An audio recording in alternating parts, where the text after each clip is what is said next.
Well, our FEMA director and administrator is here today. We're going to talk about the severe weather patterns we're facing, which keeps like they increase every year.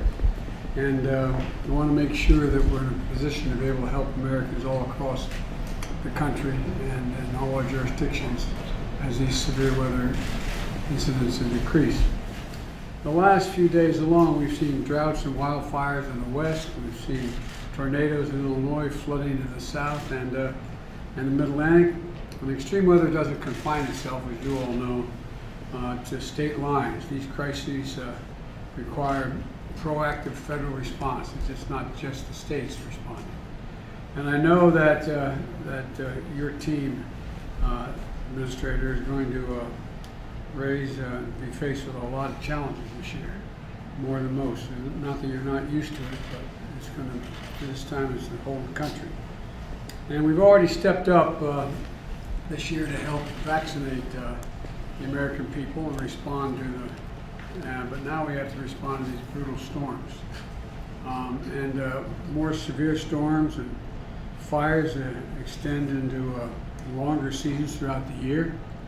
And we're going to bring every resource to bear to be prepared, respond, and to help people recover. But it's a big job. And we're making sure FEMA and other frontline agencies have what they need to continue getting the job done. And I insist on being ready for whatever comes our way. That's what this is all about. And that's what we're here today about. And I'll be hosting a meeting next week of Western governors and FEMA and the cabinet members to prepare for heat, drought, and wildfires in the West. And so I want to thank everybody for being here today. And let me just say one other thing. You know, I was talking with my staff a moment ago in the office about wildfires. And you know, the thing I know a little bit about is the fire service. And there's an old expression, God made man, then he made a few firefighters. They have a higher incidence of severe injuries than police officers do. They are incredibly, incredibly brave in what they do. They run to the fire.